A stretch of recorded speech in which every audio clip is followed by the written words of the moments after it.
अब हम देख लेते हैं स्क्लेराइटिस के बारे में, ठीक है। तो स्क्लेराइटिस क्या है? It is a painful inflammation of sclera proper often associated with the systemic diseases, ठीक है।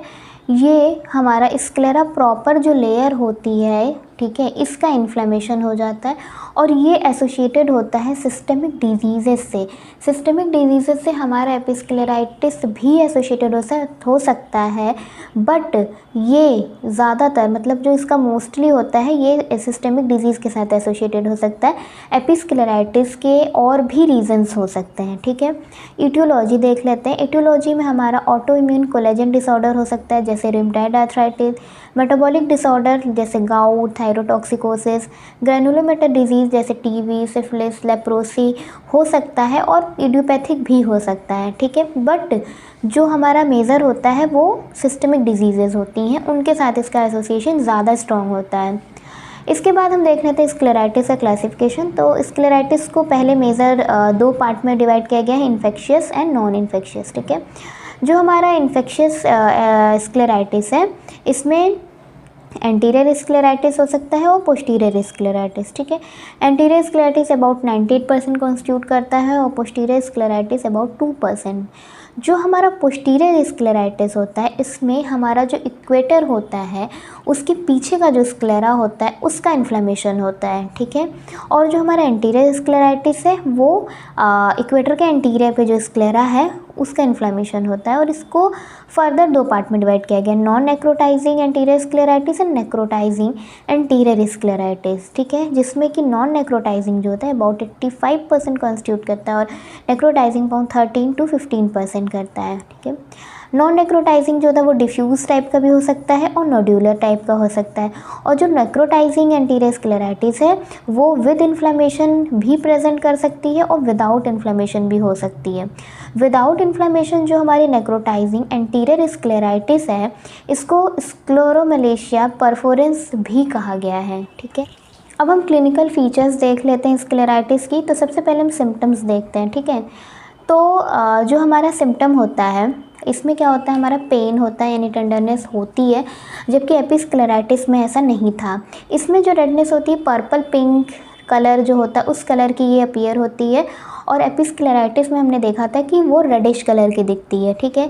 इसमें जो फोटोफोबिया लैक्राइमेशन होता है ये माइल्ड टू मॉडरेट हो सकता है, लेकिन एपिस्क्लेराइटिस में हमने देखा था कि वो सिर्फ माइल्ड होता है, ठीक है। और जो हम साइन देखेंगे तो वो हम अलग अलग टाइप्स के साइन देख लेते हैं अलग अलग। सबसे पहले हम देख लेते हैं non necrotizing anterior diffuse scleritis की, ठीक है। तो इसमें क्या होता है, there is wide spread inflammation of sclera, involved area is salmon pink, purple and raised. इसमें जो स्क्लेरा होती है इसका वाइड स्प्रेड इन्फ्लेमेशन होता है। इस डायग्राम में हम देख लेते हैं एंटीरियर डिफ्यूज स्क्लेराइटिस को, ठीक है। तो इसमें हमारा क्या दिख रहा है, इसमें हमारा जो पूरा स्क्लेरा है, ठीक है, वो बहुत ज़्यादा इन्वॉल्व है, मतलब पूरा इन्फ्लेम्ड है, वाइड स्प्रेड इन्फ्लेमेशन है स्क्लेरा का। और जो हमारा ये इन्फ्लेम पार्ट होता है ना ये 2D है इसलिए नहीं दिख रहा है, 3 डायमेंशनली अगर हम इसको देखें तो ये हल्का सा रेज्ड होता है। नॉर्मल स्क्लेरा से ये जो इन्फ्लेम पार्ट है वो रेज्ड हो जाता है और पूरा का पूरा एक बहुत बड़ा सा जो एरिया होता है स्क्लेरा का वो इन्वॉल्व होता है इसमें। देख लेते हैं non necrotizing anterior nodular scleritis, ठीक है।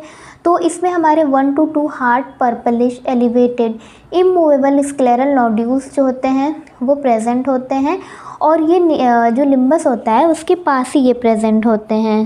तो इस डायग्राम में हम देख लेते हैं जो ये हमने देखा non necrotizing anterior nodular scleritis, ठीक है। तो इसमें हम देख रहे हैं कि लगभग एक यहाँ पे एक छोटा सा नोड्यूल दिख रहा है और एक यहाँ नोड्यूल दिख रहा है। ये जो हमारे दोनों नोड्यूल हैं ये स्क्लेरा के थोड़े से पास में है, हालांकि बिल्कुल पास में नहीं है पर थोड़ा सा दूर है। और इसमें क्या बोलते हैं ये एलिवेटेड है, ये जो नोड्यूल है ये इमूवेबल है और एलिवेटेड होते हैं। हल्का सा ये एलिवेटेड दिख रहा है, बहुत ज़्यादा नहीं दिख रहा है। इसके बाद हम देख लेते हैं तीसरा anterior necrotizing scleritis with inflammation, ठीक है। तो इसमें क्या होता है, intense localized inflammation associated with the area of infection due to vasculitis, ठीक है। And affected necrosed area is thinned out and sclera become transparent. It is most severe and least common. जो हमारा ये टाइप होता है ना, ये बहुत ही सीवियर होता है, बट अच्छी बात ये कि बहुत लीस्ट कॉमन होता है।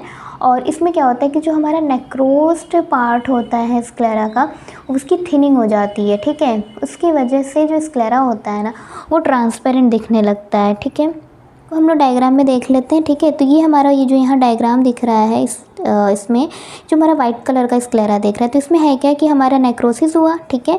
और नेक्रोसिस के बाद हमारा क्या हुआ कि जो स्क्लेरा है उसकी थिनिंग हो गई, इस वजह से ये ट्रांसपेरेंट कलर जो है स्क्लेरा हमारा दिख रहा है। अब हम देख लेते हैं चौथा, anterior necrotizing scleritis without inflammation, ठीक है। तो इसमें क्या होता है, it is characterized by the yellowish patch of melting sclera and which together with overlying episclera and conjunctiva completely separate from normal sclera. इसमें होता क्या है कि जो हमारा स्क्लेरा है उसका नेक्रोसिस होता है, ठीक है। इन्फ्लेमेशन यहाँ नहीं होती है, नेक्रोसिस होता है। नेक्रोसिस की वजह से ये येलो कलर की पैच बन जाती है स्क्लेरा की, ठीक है। और ये जो हमारा मेल्टिंग स्क्लेरा या जो हमारा नेक्रोस्ड स्क्लेरा होता है ना, वो क्या करता है कि उसके ऊपर जो एपिस्क्लेरा और उसके ऊपर जो कंजंक्टिवा होती है उसके साथ, ठीक है, together with both this structure, ये क्या करता है, कम्प्लीटली सेपरेट हो जाता है नॉर्मल स्क्लेरा से, ठीक है।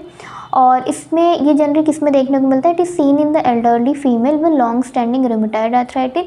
जिन फीमेल में रूमेटॉइड आर्थराइटिस जो है बहुत लंबे समय तक रहता है, तो उन फीमेल्स में ये देखने को मिलता है। इसमें पेन और रेडनेस जो है वो नहीं होती, हालांकि बाकी सभी जो हमारे टाइप्स हैं स्क्लेराइटिस के, उन सब में पेन और रेडनेस देखने को मिलती है, बट इसमें पेन और रेडनेस नहीं देखने को मिलती है।